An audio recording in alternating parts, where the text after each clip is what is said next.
mundo.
Muy bien, 2 décadas después del genocidio, Ruanda busca la reconciliación. El conflicto dejó más de 800.000 muertos en apenas 3 meses. Con un minuto de silencio en homenaje a las víctimas del genocidio en todo el mundo, inició en Bruselas el último día de la Conferencia Internacional sobre la prevención de este tipo de exterminios.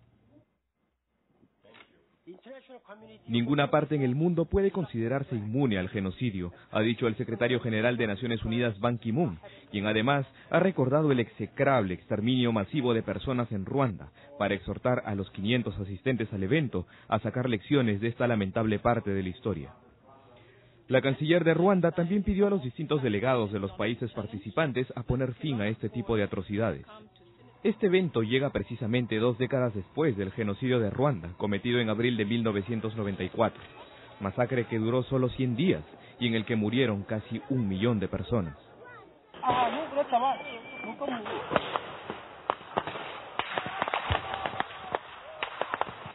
El detonante del crimen fue el asesinato del general Juvenal Habyarimana, entonces presidente del país, cuyo avión en el que viajaba fue derribado por un misil. A continuación, el ala radical Hutu inició la persecución contra los Tutsis y Hutus políticamente moderados, asesinándolos a machetazos, violando a mujeres y matando también a centenares de niños. La atroz ofensiva obligó a muchos a huir y refugiarse en países vecinos como Tanzania y Zaire, llamado ahora República Democrática del Congo. Así luce hoy Bugesera, una zona a 30 kilómetros del sur de la capital Kigali. En esta región, como en diversas partes del país, viven muchos sobrevivientes del genocidio. Cuando me mudé aquí me trasladé al lado de uno de los autores del genocidio, Matías. Él mató a mucha gente y tenía mucho resentimiento. Cuando me enteré de que mi vecino era uno de los autores del genocidio, tenía miedo de él, pero resultó ser un buen vecino. Me dijo: Silas, a pesar de que yo maté a mucha gente, no soy más un asesino. Me he arrepentido, he cambiado. Tras el genocidio de Ruanda, que eliminó al 75% de la población del país, las denominaciones Hutu y Tutsi desaparecieron de las tarjetas de identificación. Pero 20 años después, lo que todavía no se borra son las huellas de la masacre, aunque el país africano está encaminándose a la reconciliación. Muy bien, realmente increíble. En apenas 100 días, más de 800.000 personas perdieron la vida de la manera más cruel, que puede ser muerte por machete. Pero sobre todo vemos que lo que sucedió es el enfrentamiento entre 2 etnias, ¿no? ¿Cuál fue el motivo? ¿Cuál fue la causa de ese enfrentamiento? A ver, en primer lugar hay que contextualizar un poco el conflicto, el enfrentamiento entre Hutus y Tutsis. Ruanda estaba formada hasta mediados del siglo XX por 2 grandes etnias, tribus, los Hutus, que eran mayoritariamente en la población, y los Tutsis, que eran minoría, ¿ok? ¿Qué sucede? Con la colonización bélgica de todo lo que es el Congo y Ruanda, pues los belgas se acercaron pues a los Tutsis, a la minoría, y conjuntamente gobernaron pues estos territorios, siendo la mayoría excluida, los Hutus. Cuando este país, Ruanda, se independiza a mediados del siglo XX justamente, pues lo que vamos a ver es obviamente enfrentamiento entre las dos etnias principales. A lo largo de todo el siglo XX, hasta antes del genocidio de 1994, los enfrentamientos entre Hutus y Tutsis fueron frecuentes. Es decir, hay denuncias de masacres de ambos lados.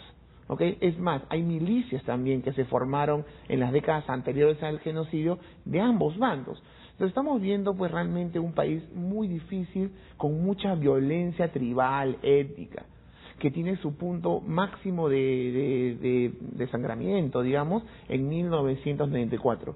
Justamente un contexto muy particular, donde el avión del presidente es derribado, se culpa de esto a las milicias tutsis de este hecho. Estamos en un mundo post-Guerra Fría, en donde los grandes poderes mundiales que antes dominaban el mundo, Estados Unidos y Unión Soviética, que más o menos controlaban la situación africana, pues ya no juegan ese papel. Hay mucho mayor libertad en los países africanos, de ahí que se generen este tipo de conflictos internos. Y obviamente esto llevó pues a un desenlace luego de 40 años o más de enfrentamiento entre ambas etnias, y llevó a la masacre que todos conocemos. Hablamos de 1 millón de muertos, 800.000 muertos, la verdad es que no sabemos bien. Claro. Muchos dicen, si sacan las cuentas, que más o menos estamos hablando de 10.000 muertos por día, lo cual obviamente constituye pues algo verdaderamente escalofriante. Han tenido que pasar 20 años para que Naciones Unidas reconozca que no hicieron nada. No, a veces uno se pone a pensar también ¿por qué no hace algo, por ejemplo, para Siria, ¿no? También que está significando la muerte de muchísimas personas. ¿Por qué Naciones Unidas no tomó cartas en el asunto en este tema? Bueno, en el caso de Ruanda, la participación de la ONU ha sido muy criticada. Hay muchos casos de esos años, digamos Ruanda, la ex Yugoslavia, Srebrenica, en donde la participación de la ONU fue muy limitada y de alguna manera no se hizo lo posible para detener tremenda masacre, ¿no? Además, masacre que duró tan poco tiempo. Eso ya está bastante documentado y creo que ya ha habido disculpas de muchos lados. Por ejemplo, el rey belga en su momento, Alberto II, se disculpó con Ruanda por lo sucedido, el responsable moral de haber sido pues el país colonizador. Me parece que en el pasado, ante Ban Ki-moon, también ha habido expresiones de la ONU de alguna manera de reconocimiento de que las cosas no se hicieron bien. Esto ya ha habido en el pasado, pero obviamente sigue presente. Ahora, un punto favorable es que las experiencias de Ruanda y Yugoslavia pues fomentaron en la ONU una mayor intervención en muchos casos, como hoy vemos en Sierra Leona, por ejemplo, y en algunos países donde la ONU tiene una presencia mayor. La intervención humanitaria puede jugar un papel central justamente a partir de este tipo de crisis conocidas como la de Ruanda.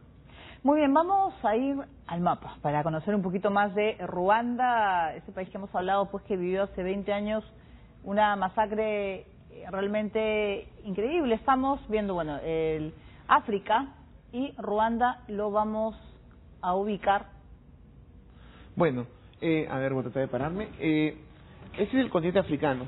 De alguna manera nosotros podemos dividir el continente africano en dos grandes zonas.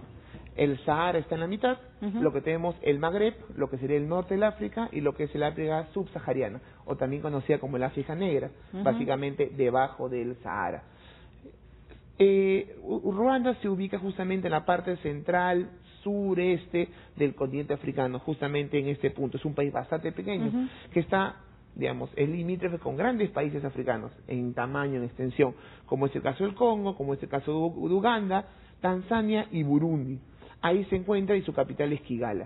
En ese país, por eso cuando nosotros hablamos de la crisis de Ruanda, muchas veces hacemos referencias a los países vecinos, ya que la crisis de Ruanda implicó grande desplazamiento de personas.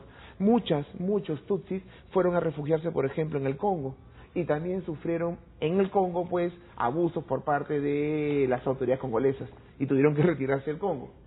Es la zona, bueno, una de las zonas más conflictivas del África actualmente. Ahora, ¿qué es lo particular de Ruanda, a pesar de la magra conmemoración de 20 años de un terrible suceso? Es que lo positivo es que la transición o el post-conflicto en el caso ruandés ha sido medianamente limpio, es decir, vemos un país que se ha pacificado. Cuando vemos estos comentarios de estos señores que hablan de su vecino, es porque en Ruanda, después de este conflicto, parece que no se han vuelto a generar pues las semillas de un nuevo enfrentamiento. Y eso, dentro de todo lo difícil que es esta parte del África Negra, del continente africano en materia de conflictos, pues es positivo que en el caso ruandés haya habido cierto nivel de pacificación y que estemos hoy algo lejanos de que esto se vuelva a repetir. En Ruanda, por ejemplo, el tema de los minerales o de los recursos naturales también fue fue una de las causas de esta... En el caso ruandés, puntualmente no ¿Ya? tanto. En el caso ruandés, básicamente fueron temas étnicos y políticos, porque hay que recordar que no solamente población tutsi fue masacrada, solamente un detalle, del 100% de la población tutsi que existía en Ruanda, falleció casi el 85% de la población. No estamos hablando solamente de población tutsi, estamos también hablando de moderados hutus. Ya, estamos viendo acá un sí. mapa de Ruanda, más o menos de la ubicación y bueno, sus diversas ciudades. ¿En qué zona fue la matanza? Ruanda es un país extremadamente pequeño, como para hablar de zonas, pero definitivamente las cercanas a Congo fueron las más afectadas. ¿Ya? Ahora, como expresé, un país donde el 85% de la población tutsi es asesinada, pues estamos hablando que básicamente este conflicto se extendió a todo el país. Es más, ¿por qué digo los países vecinos? Porque si bien la población se desplazó al Congo, se decía mucho en esa época que las milicias tutsis que finalmente van a llegar a Kigali y van a generar pues la salida de los hutus del poder, vienen de Burundi, de países como Burundi, por ejemplo, en donde se movían las milicias tutsis y entraban pues a territorio ruandés. Ruanda ha sido un buen ejemplo de cómo un conflicto en un país degeneró en la participación de los países vecinos. Ahora, ¿cómo viven los tutsi y los hutus? Como explicaba, el proceso de pacificación ha sido, digamos, algo exitoso teniendo en cuenta la realidad africana. Como bien dijo el informe, pues, ya esa diferenciación entre tutsis y hutus ya no existe, de alguna manera, para impedir situaciones similares. Claro, se repita. Sin embargo, lamentablemente todavía estamos frente a realidades muy pobres, muy dramáticas, propias de esta parte del continente africano.